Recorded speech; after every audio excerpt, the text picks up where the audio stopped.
मुंबई शिवसेना शिंदे गटाचे आमदार प्रकाश सुर्वे पुन्हा एकदा वादाच्या भोवऱ्यात सापडलेत आणि यावेळी कारण ठरलंय ते एका कार्यक्रमातील कथित अश्लील नृत्याचा व्हिडिओ। मुंबईच्या बोरिवलीमध्ये अमराठी रिक्षा टॅक्सी चालकांना मराठी व्यवहार भाषा प्रशिक्षण प्रमाणपत्र वाटप सोहळ्याचं आयोजन करण्यात आलं होतं। कार्यक्रमाचा उद्देश होता मराठी भाषेचा प्रसार। पण समोर आलेल्या व्हिडिओमुळे आता याच कार्यक्रमाच्या आयोजनावर आणि स्वरूपावर प्रश्नचिन्ह निर्माण झालंय। कारण ज्या व्यासपीठावर छत्रपती शिवाजी महाराजांची मूर्ती आहे, हिंदू हृदय सम्राट बाळासाहेब ठाकरे आणि स्वर्गीय आनंद दिघे यांच्या प्रतिमा आहेत, त्याच व्यासपीठावर महिलांना भोजपुरी गाण्यावर नाचवल्याचा आरोप करण्यात येतोय। आणि याच मुद्द्यावरून शिवसेना ठाकरे गटाचे प्रवक्ते अखिल चित्रे यांनी प्रकाश सुर्वेंवर जोरदार निशाणा साधलाय। अखिल चित्रे यांनी आपल्या ट्विटमध्ये म्हटलंय, मुंबईच्या बोरिवलीतील एका रंगारंग कार्यक्रमाचा हा व्हिडिओ।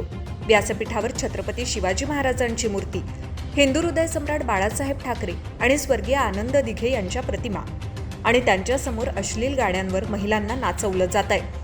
कार्यक्रमाचा आयोजक कोण? तर शहासेनेचे रंगेल सुर्वे। हा प्रकार आपल्या आराध्य छत्रपती शिवाजी महाराजांच्या आणि महाराष्ट्रावर प्रेम करणाऱ्या कडवट महापुरुषांच्या विचारांना शोभणारा आहे का?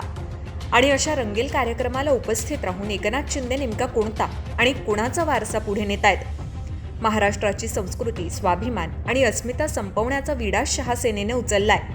मुंबई महाराष्ट्रातून थैल्या भरून भरून दिल्लीत बसलेल्या मालकाला द्यायच्या आणि दररोज महाराष्ट्राच्या संस्कृतीला लांछन लागेल असं वागायचं। शहाटोळीच्या या रंगेलपणाला कोण खतपाणी घालतंय हे महाराष्ट्र पाहतोय। अर्थात या ट्विटमधील आरोपांवर संबंधितांकडून काय स्पष्टीकरण दिलं जातं हेही महत्त्वाचं ठरणार आहे। पण प्रश्न मात्र गंभीर आहे।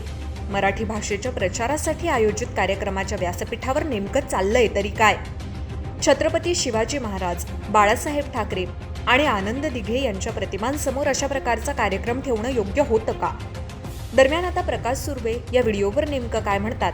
कार्यक्रमात अशा प्रकारचं नृत्य का ठेवण्यात आलं होतं आणि या संपूर्ण प्रकारामागचं सत्य काय आहे याकडे महाराष्ट्राचं लक्ष लागलंय। मराठीचा कार्यक्रम, मराठी अस्मितेच्या नावावर आणि समोर भोजपुरी गाण्यावरचा हा कथित रंगारंग कार्यक्रम। म्हणूनच आता सवाल एकच, कार्यक्रम मराठीचा होता की मनोरंजनाच्या नावाखाली काहीतरी वेगळंच चाललं होतं? Bureau report, Maharashtra news 24।